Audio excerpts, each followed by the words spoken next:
Thank you. Namo tassa bhagavato arahato samma sambuddhassa. Namo tassa bhagavato arahato samma sambuddhassa. Namo tassa bhagavato arahato samma sambuddhassa. Buddhang dhammang sanghang namasami.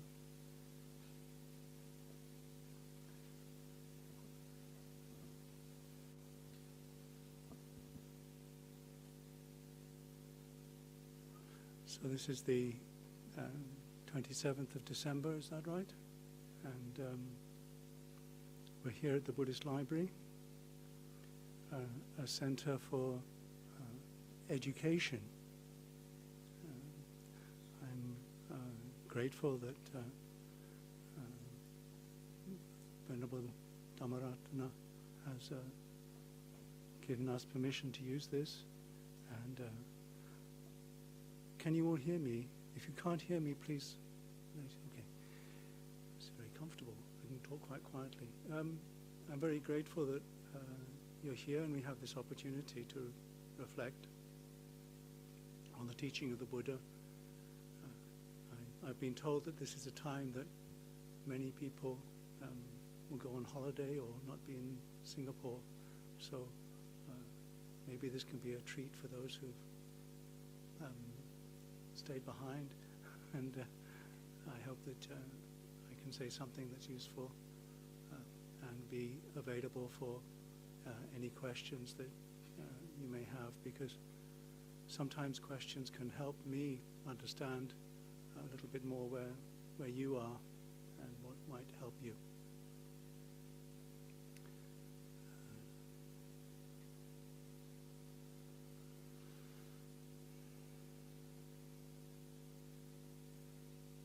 There are a couple of areas that I'd like to talk about. I'm not sure how extensively I can, but I was reminded when talking to just now about Buddhism being an education. The teaching of the Buddha is an education for humans. That's his purpose.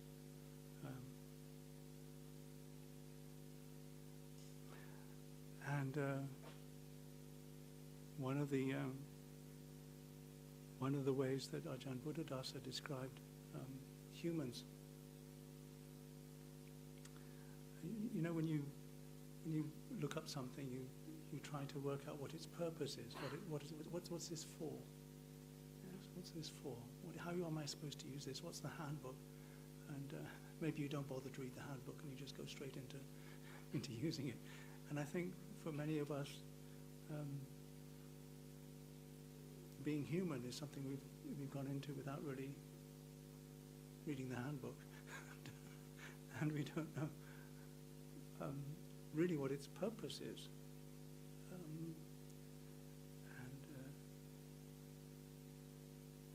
You know, it's a problem that comes up from time to time when we ask ourselves the questions like, why was I born? What am I here for? What am I supposed to be doing? And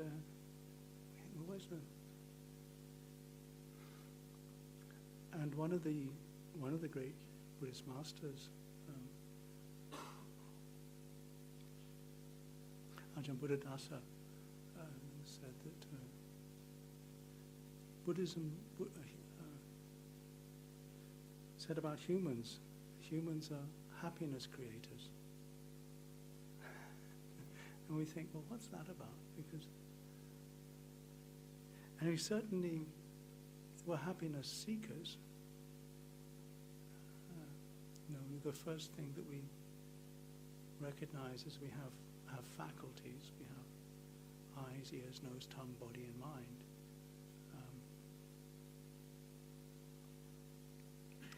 And they seek some sort of satisfaction, seek some pleasure, seek some happiness. And Ajahn Buddhadasa's implication or statement that humans are happiness creators is a challenge, I feel, because now when we're actually functioning well, we do generate a lot of happiness. We can actually generate happiness for ourselves and for others. It's when we're not functioning well, according to so, and then finding out what to do and how to do that is about educating ourselves. And Bhante Dhammaratana has just reminded me that his definition of the Dhamma is education. And one of my friends also describes the teaching of the Buddha as an education. An education that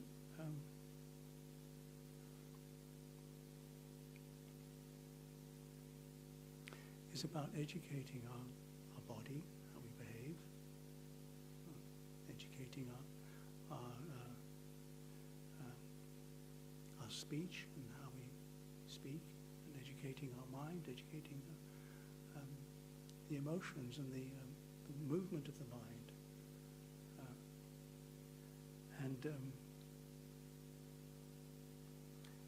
One of the ways the Buddha described his teaching was that I teach dukkha and the end of dukkha. So it's about working out what this is about and how to realize the end of dukkha, end of unnecessary dukkha, and eventually the end of all dukkha. So how to do that and how to train.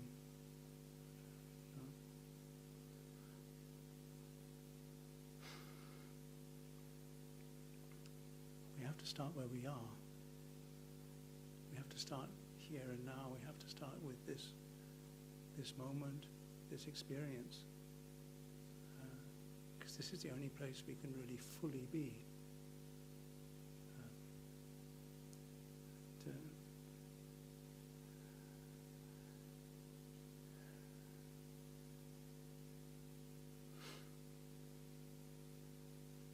This is where we have to awaken.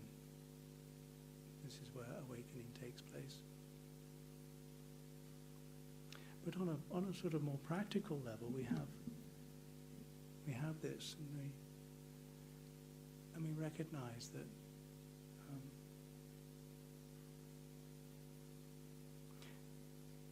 this wish to do something so that we can suffer less, or the wish to do something, because the pursuit, just the pursuit of blind happiness is in itself frustrating, because it's a certain fleeting quality to sensory happiness of the eyes, ears, nose, tongue, and body. Any of that sort of happiness is sensory, is actually an irritation, because any sort of sense experience is actually an irritation of the organ. As anatomists will tell you, when senses are stimulated, they're actually irritated, and it's not. Some of the irritation is okay for a bit, but it soon gets overload or it gets boring. So we have to recognize that experiencing through the eyes, ears, nose, tongue, and body is actually being irritated. So it's no surprise that often we are mentally irritated as well. So it's knowing the limitation of that sort of irritation. For a bit it can be pleasant, but even pleasant stimulation is irritating. And if we want it to continue, and it doesn't, then it's doubly irritating.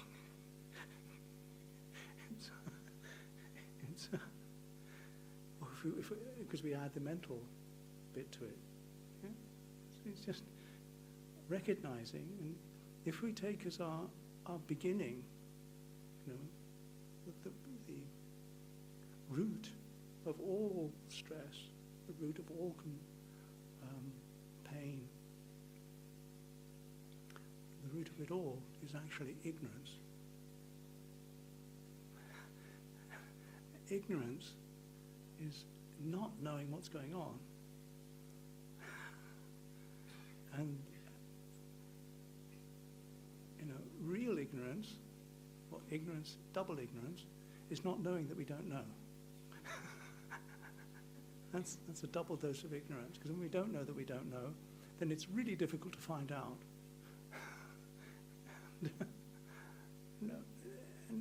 And that's the sort of ignorance that is the ignorance of thinking that we never make mistakes. Because extraordinarily stupid people think that they never ever make a mistake. Yes, that's being incredibly stupid. They may think that they're not, but actually they're very stupid. If you think you never make a mistake, then if you don't learn from your mistakes, then you're also stupid. But that's an extra piece of, but once you start to recognize that, then you start to think, well, maybe I should start learning from my mistakes. and then education is about learning from other people's mistakes. It's like noticing that it's finding out the mistakes that other people have made and figuring out how to avoid them. That's what all education's about, isn't it? And if you've got a teacher, then they'll teach you, I've made these mistakes, this didn't work. I did that mistake and that didn't work. I lived a life of complete luxury and everything, and I had 3 palaces and all things going well, and I could have been and that didn't work, I wasn't happy there. And then I went to became an incredible ascetic. I starved myself until I could reach my belly button. When I spread my stomach, I realized that I couldn't, and that didn't work either. I will teach you. He's then starting to educate, isn't he? And he's educating because incredible compassion. Yeah? Because that's something that said, there are some beings that will be able to understand. Sometimes there may be 1 or 2 people with little dust in their eyes. Yeah, that's what you just said, yeah. Will you teach me? Yeah? And he revealed out of compassion. And compassion is actively doing things so that beings suffer less now and in the future. That's actual compassion, isn't it? You do something so beings suffer less now and in the future. It's not just noticing people suffer. If you're just noticing people suffer, that's no good. So compassion is actually doing something. Yeah? If you don't do anything, your compassion is a bit sort of... And what it requires, of course, is wisdom. Because without wisdom, you just try to stop suffering, but you make a mess of it. And you can do that for a long time. Because you think that this is going to stop suffering, but it won't. And that's a lot of what we do for ourselves, because we think that we can stop suffering by just getting what we want, getting rid of what we don't like. Yeah? And we think that we're being compassionate when we seek out what we want and we get rid of what we don't like. I'm going to suffer less. And of course, that we don't realize the mistakes we keep doing. Funny, isn't it? It's a funny old business being a human being. It's very confusing. And confusing because we don't even know what we don't know. Yeah? And if we don't know what we don't know, we're ignorant. And the difficulty is we can't know what we don't know because we don't know what we don't know. So you really have to begin here and now. What can we do now? Yeah? It's a subtle business, this being human. How do we do it so that we're happiness creators? True happiness creators, rather than just more stress for ourselves and others. Which we're quite capable of doing. It's not that we're not incapable of making more stress for ourselves and others. It's within our capacity, but if we actually work according to how we're supposed to function, we actually can generate lasting happiness for ourselves and others. And that's the challenge. So people think, well, what am I supposed to be doing? Just give me the technique, and then I'll do it. Yeah. Well, the Buddha was quite clear what to do. He said, get your relationships clear. Get your relationships clear. This is what you can do.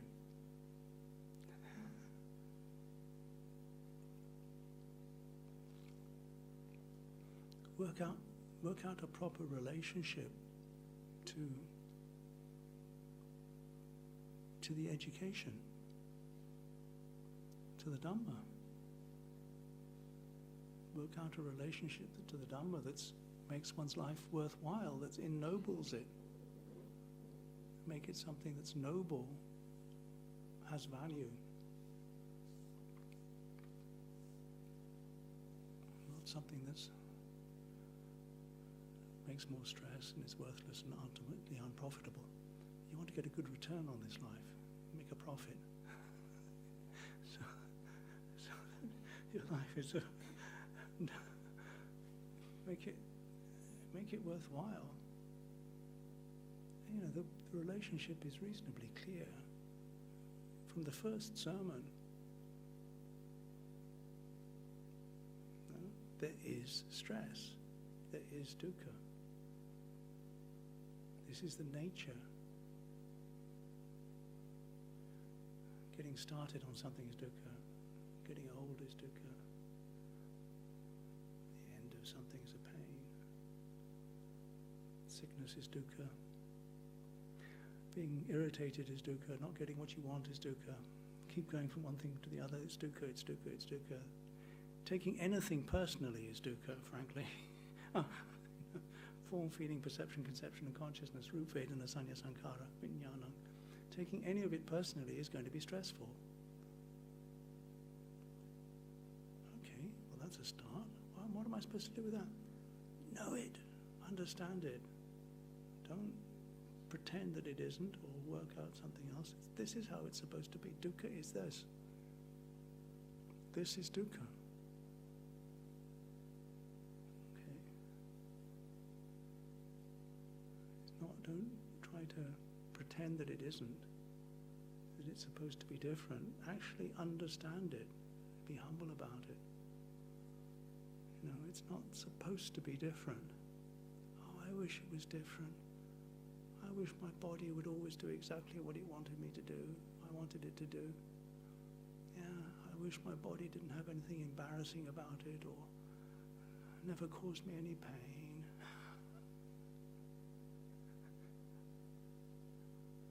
It's not supposed to. It's just doing what bodies do. Sorry. And it's noble to actually know that and not pretend that it should be different. Trying to ignore it and pretend that it shouldn't do that is perpetuating more stress. It's ignorance. And we don't even know that we're doing it. But causality is fine. Causality, as you know, is the root of the Buddha's teaching. When the causes and conditions for something are there, the thing will be there. When the causes and conditions for something are not there, the thing will not be there. Yeah? That's the basis of the Buddha's teaching. That's what Ajahn told to Sariputta, and he was immediately a Sotapanna. Yes? That's the story. And you can get, when the causes and conditions for something are there, the thing will be there. And when the causes and conditions for something are not there, the thing will not be there. And dukkha has a cause.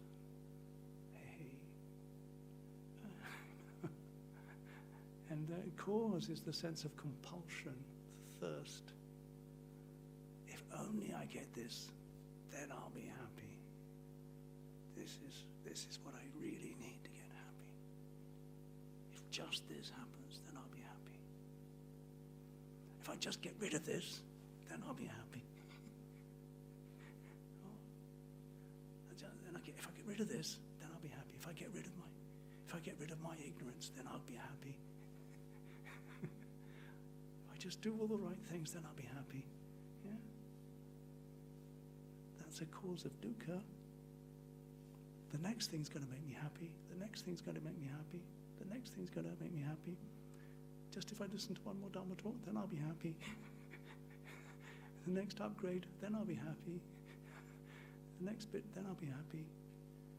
That is always going to cause more stress. Sorry. Abandon it.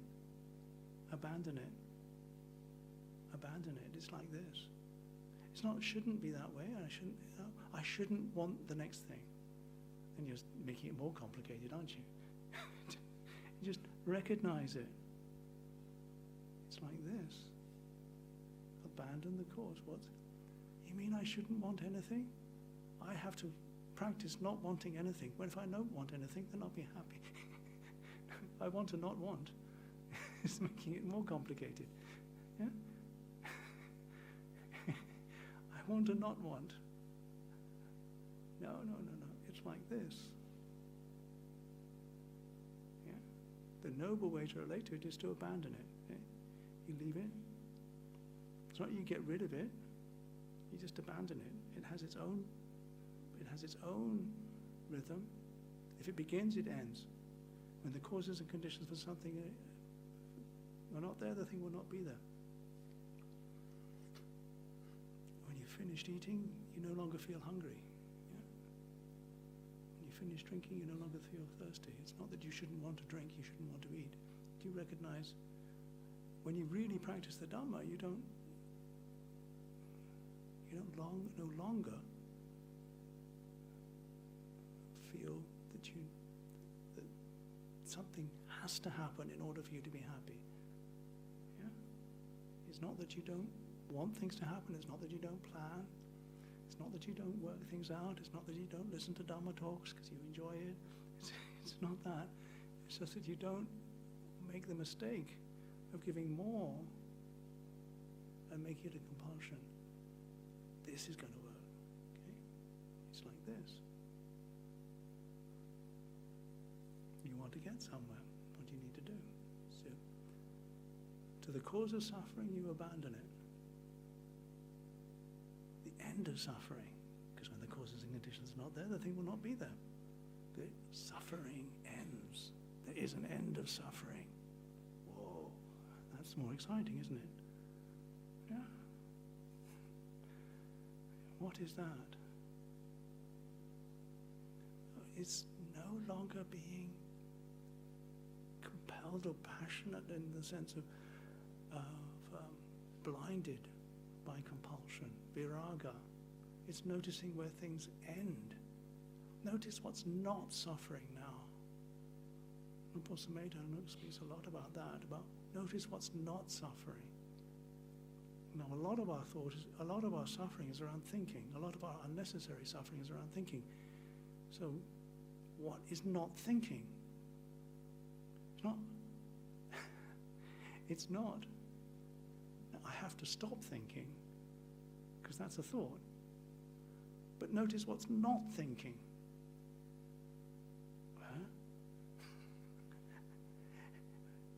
Because there's a lot. It's not. What's not thinking is not thinking.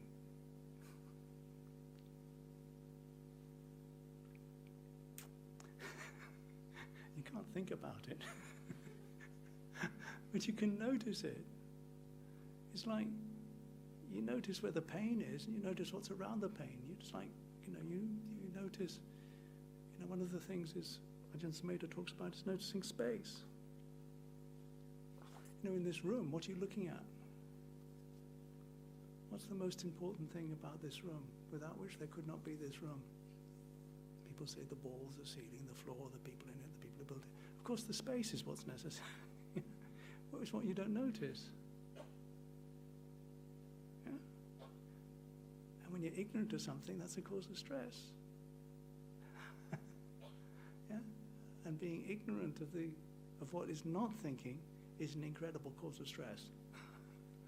Because you're then forced to believe your thoughts. And if you haven't noticed, your thoughts are pretty confusing. So notice what's not thinking. It's not that thought's useless.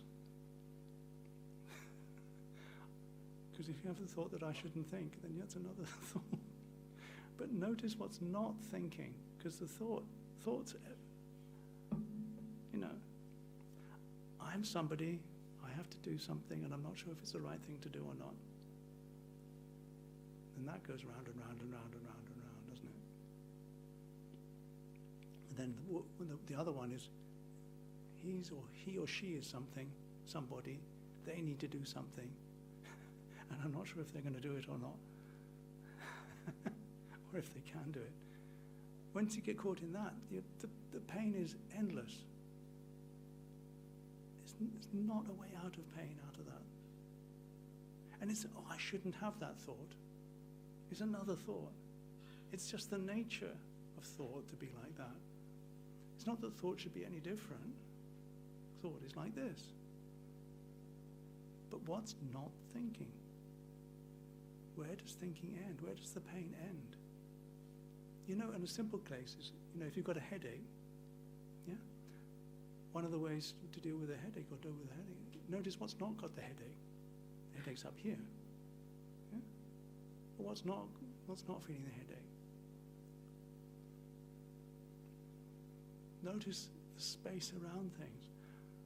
Part of compassion is allowing things to end, allowing stress to end, making space for things to end.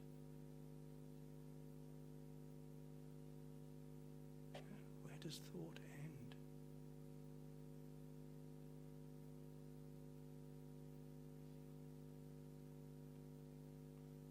One of the ways of practicing is, practicing ending the sense of needing something.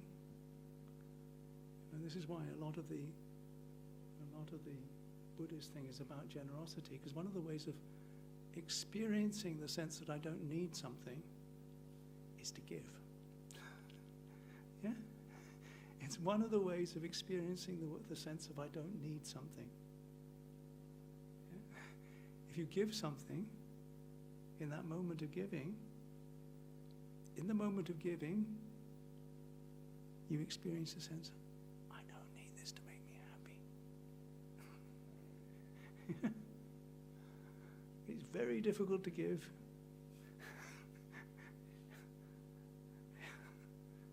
If you think you need something. Yeah, I find it difficult to give my liver. But people do give kidneys. And that's incredibly generous. It's but you can't. That sense of I don't need this to make me happy. It's a beautiful thing to practice, which is why generosity is such a lovely thing to practice. And I take this on. When you're meditating, give attention. Give attention rather than expect something in your meditation to make you happy. Just give attention to what is. Give. Because then you feel you're okay. You don't have to get rid of anything. You don't have to push anything away. You can then receive life. Because life's going on.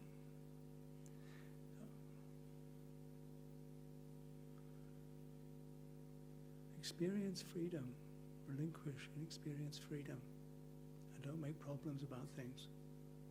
Chago, Padinasigo, Muti, Analio. Practice the knowing the end of suffering. Make that real in your life. Make the end of suffering real. Notice what's not thinking. Then the question is, well, what am I supposed to do?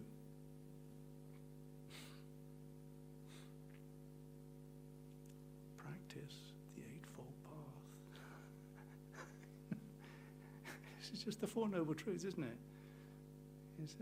There is dukkha, it has a cause, it ends, there is a practice. The path is to be practiced. And it's practice, practice, practice. And if you practice something, you know you're going to make mistakes. Yeah? Yeah, because you can start to, oh, that's not quite right, I need to do it. Oh, if I do it this way, it might be better. So you start to practice. You practice in accordance with what leads to the end of suffering.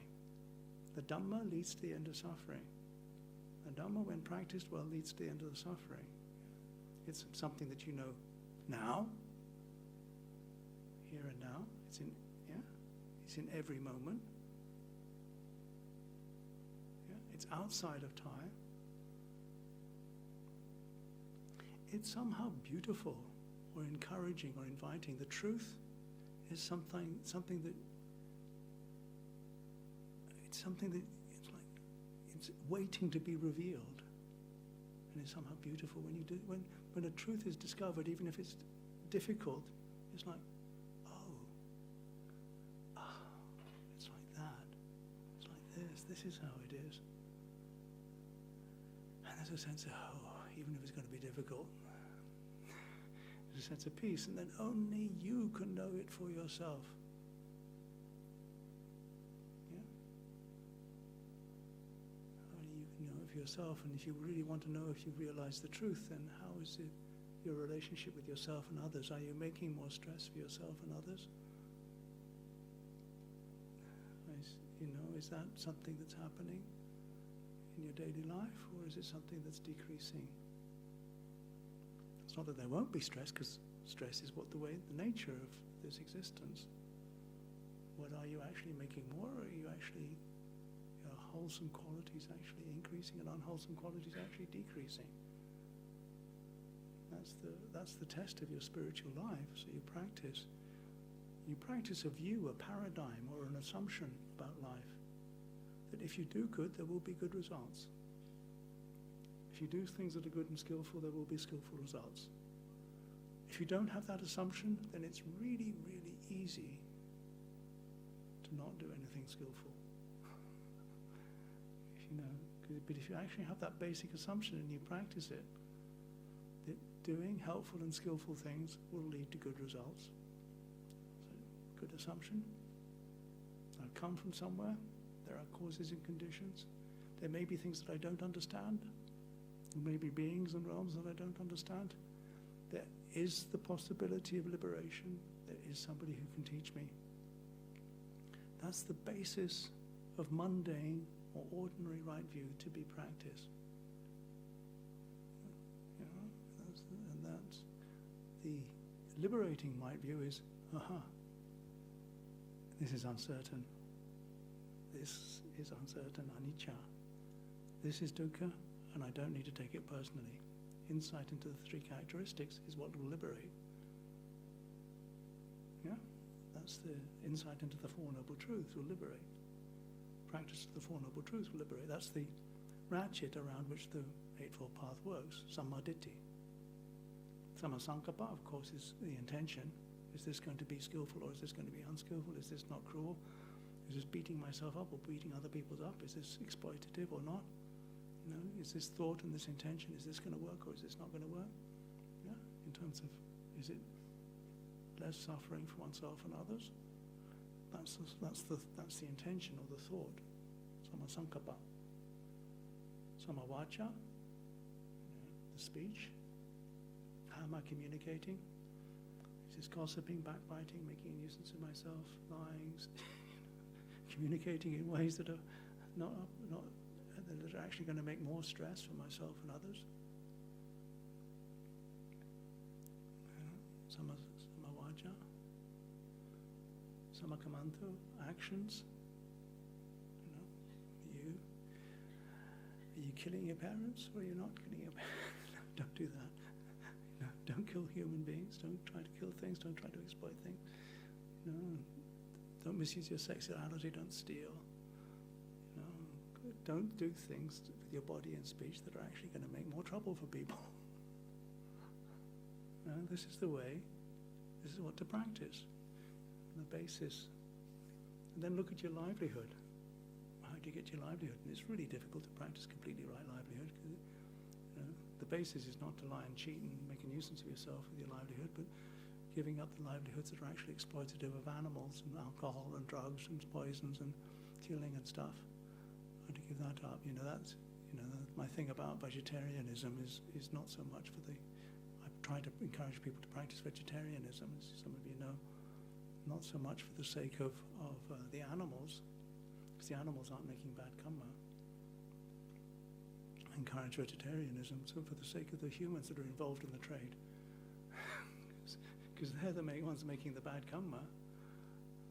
I used to live in a monastery by the ocean, and we used to go bindabat every day to the fishing port, and the monastery there was deliberately vegetarian, because the abbot thought, all the people who come to my monastery are fisher people. I better not eat something that's killed especially for me. So, and fishing is most of the animal trade nowadays is something horrendous, and the beings that are involved in that have to somehow pretend that it's okay.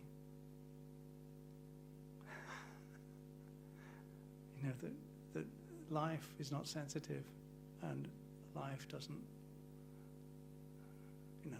Life likes to end early. If people came up to you and said, "Yeah, no." What you do when you do that, when you participate in that, is you decrease your sensitivity, and decreasing sensitivity increases your ignorance. Yeah, because sensitivity is about being alive, and that's the great gift that we have. We are alive, and this is incredibly precious. Rocks are pretty ignorant. They don't know a lot. They need a lot of pressure before they respond. They don't know very much. And they don't know that they don't know very much. They're rocks. So, humans are sensitive, and they're incredibly sensitive, and they can be incredibly more sensitive.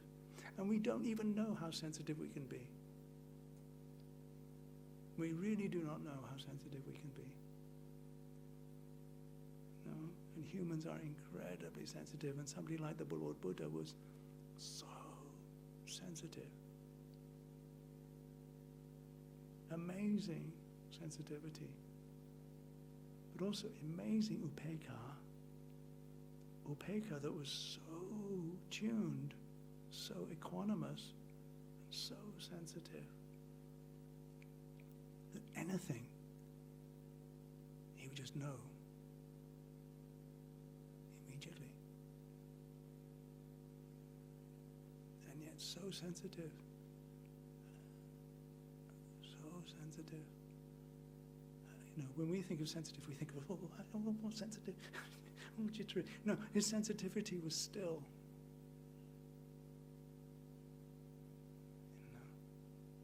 Unperturbable. We think of unperturbable, like rigid. But that's insensitive. It's not alive. The Buddha was completely alive. His behavior was completely normal. My definition of normal behavior is the behavior free from greed, free from hatred, and free from confusion. That is normal behavior. It's not the behavior of most people. Most of us are pretty mad most of the time, and we don't even know that we're pretty mad, and we don't even admit it. We're deeply confused, and we don't know that we're deeply confused, but at least recognizing we're deeply confused is an incredible help, because we're then much kinder to ourselves and to others.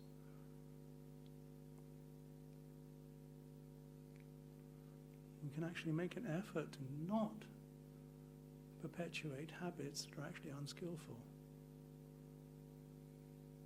And this is right effort. Not pick up new bad habits, not pick up habits that are unskillful, not perpetuate habits that are unskillful, maintain habits and behaviors that are skillful, and pick up new habits and behaviors that are skillful. This is called Sattva Vayama. This is called right effort. Effort in accordance with the truth. Effort in accordance with the Dhamma. And how do we do that? Sammasati. What am I supposed to be doing and how am I supposed to be doing it? What's the job of a happiness creator here? What's the human thing to do here? What's not the animal thing, not the one based on compulsion, not the one based on need or feeling overwhelmed. What's the human thing to do here? What's the happiness creator here?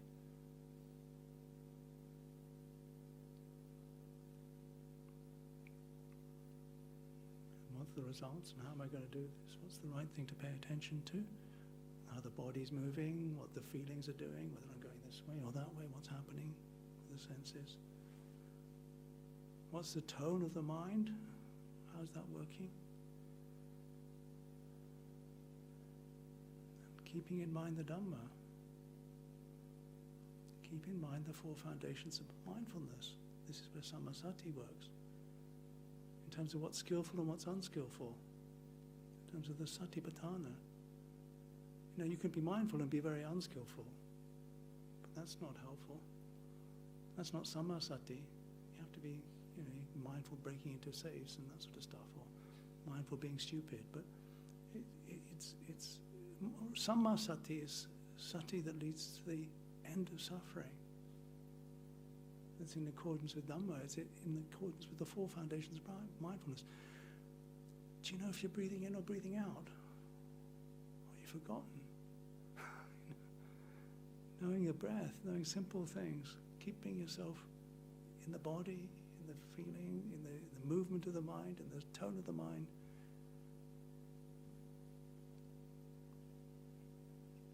Reflecting on the Dhamma, knowing the hindrances.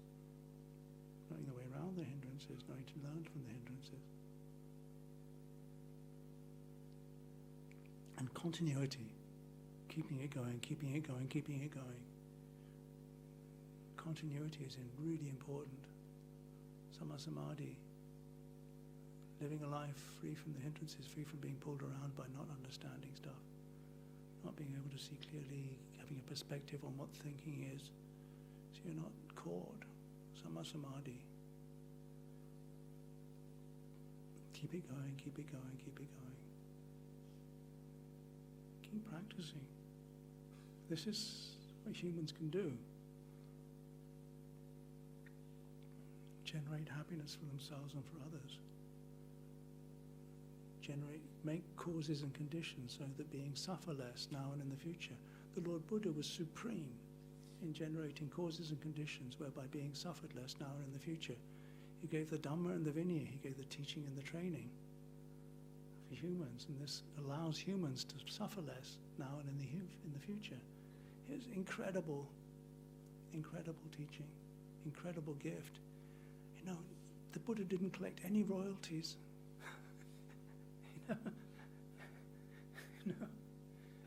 He didn't collect a cent. It was given. Generous. Generosity. He never felt that he didn't have enough. It was an incredible sense of generosity that's lasted through the ages, and all the beings that have supported this through the ages. This is given. So I'm incredibly grateful for everybody that's taught me or helped support me over this life. And I thank you for listening this evening. If it's been of any help, then please take it away and use it. If you want to say thank you, practice the Lord, the teachings as best you can. And if anything's been in any way confusing or upsetting or irritating, I'm sure it has. I'm positive somebody's been irritated, or I've been irritated, or something's not been quite right, or I've made mistakes. Please forgive me, and I wish you all very well. Thank you.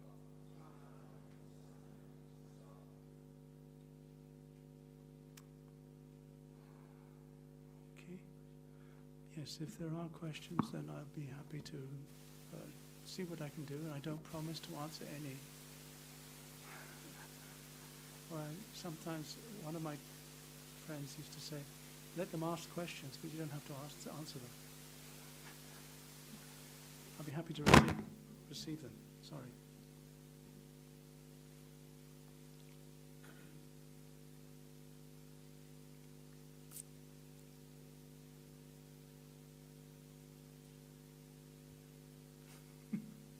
Sorry, I recognize one person. Just waving.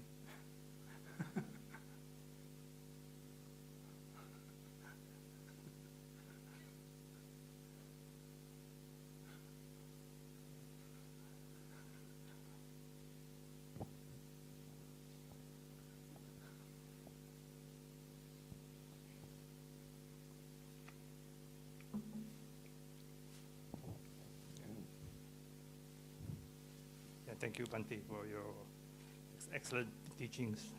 I have two questions here on me, related questions. The first question is that you said about we don't know what we don't know. That's ignorance, right? So if we don't know what we don't know and we do something wrong, in Singapore, you cannot legally get away with it. That's for sure. But from the spiritual and moral aspects of it, can we be excused, or that's related to intention, isn't it? That's the first question. Okay. You'd like me to answer the first question first? No, you can't get away from it. It's actually, that's the sadness about ignorance, is that it's actually no excuse. Deliberately acting on poor intention or evil intention, there's extra. But just because that's the difficulty with many animals. They don't know that killing is not helpful. And yet they can't really stop themselves. You know, cats playing with things. Ignorance, that's why human birth is so precious. Because humans can train themselves with the 5 precepts. And not knowing that it's wrong to break the 5 precepts, and still breaking the 5 precepts, still has karmic consequences.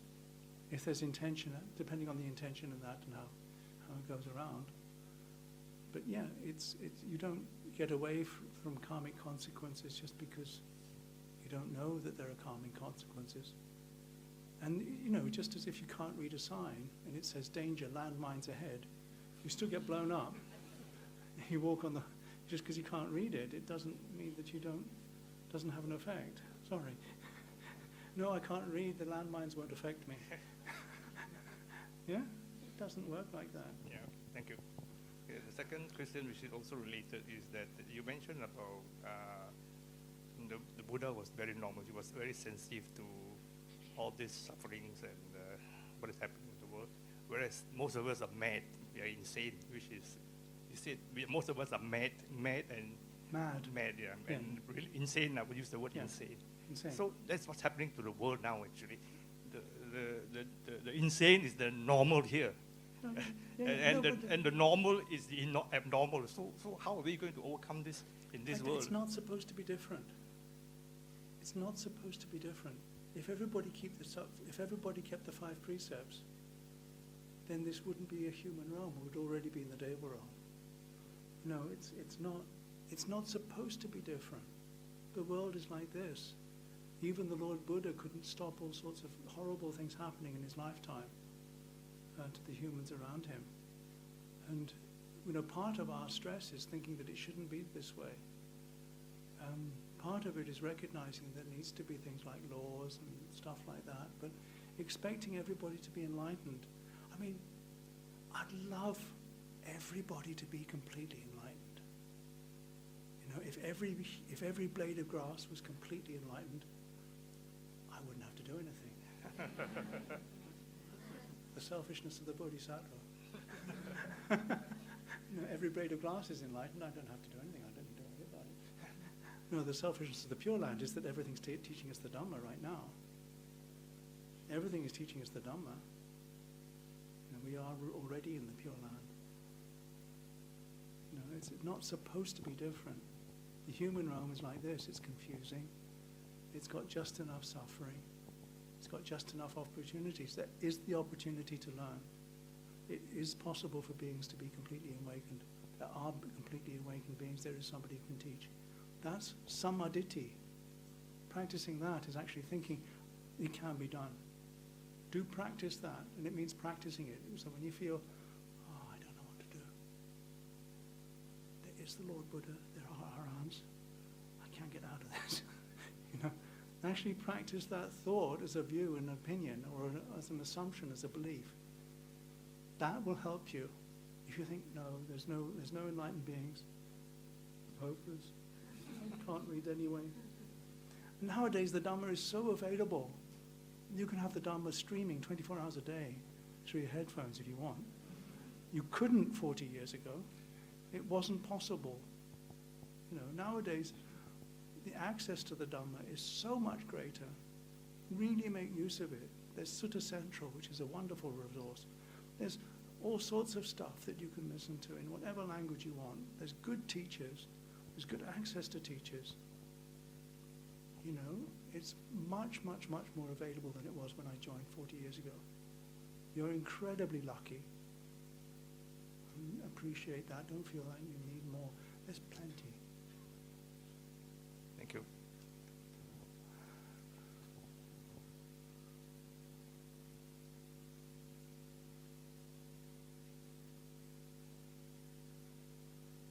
But don't expect everybody to be enlightened. I won't get enlightened until everybody else is enlightened. That's selfish.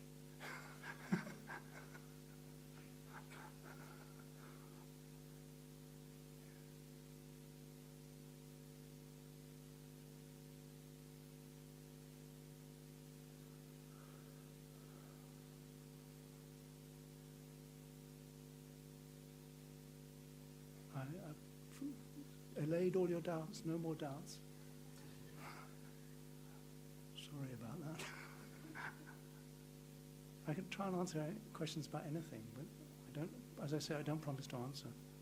But thank you for the questions and how it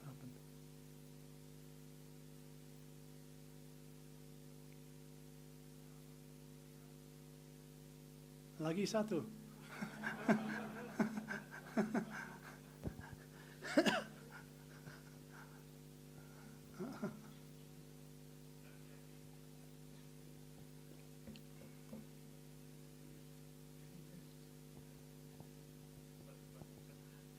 This is not related to your talk, but I thought I'd just ask it. Yesterday was a very phenomenal day where you see the ring of fire and everybody is looking at it. So I want to ask you whether this has got any importance in Buddhism, this spectacular phenomena of the ring of fire. Yeah, I don't know. I really, the whole business of cosmology is something that puzzles me. Because our whole world view, how we have an assumption about the world nowadays. I don't know what you think about the sun being over there and the moon being over here, and about space and about big bangs and this sort of stuff. This is our basic assumption, isn't it? For many of us, that's our basic assumption. And frankly, we don't know. There is a book that you can get on the internet. It's called Buddhist Cosmology. It's huge. You can't. It's not printed. It's about 586 pages, and it relates it to Buddhist meditation. And it's on a site called arrowriver.org, I think. You can put Buddhist cosmology, Punadhammo, and it's got a whole analysis of the way that the Buddhist cosmology is explained at the time, the sort of cosmology that was around at the time of the Buddha, with Mount Meru and all the different realms and all this sort of stuff. And that's a completely different way of looking at it. And frankly, we don't know which one's right, or whether anyone's right. And a scientist will tell you that all that they're doing is this is an assumption. Yeah? There could be other explanations about stuff, and we don't know. Knowing that we don't know, it can be a bit frightening, but at least if we think, well, I'm not sure, that actually gives space for different things to maybe think, And I think some scientists are a bit constrained at the moment by things like, well, it has to be the Big Bang, and anything else is definitely wrong. And it's not sure. And if they allow themselves to be not sure a bit, then maybe something else will shift. What is this thing we call the sun? And how does it work? And I've got no idea, frankly. It is fascinating. It's a bit strange and a bit weird, but I don't know. What I know is breathing in, breathing out. I'm a bit stupid. Right now, it's like this. What can I do now? Yeah. Thank you. It's not that I think that the world's flat or anything. It's not. That's a different assumption, which is a bit strange. It's quite understandable, but a bit strange, given that I flew from, there was time changes and all that sort of stuff, but it doesn't fit in quite, but that sort of stuff, I just don't know. And things like eclipses and sama samala.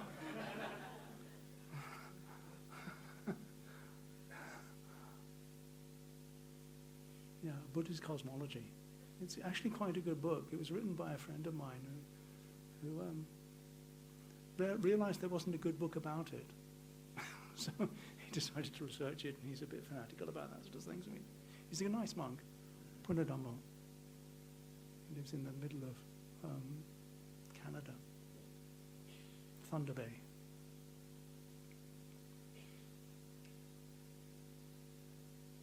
It's a good read. Downloadable, you can read it on your phone.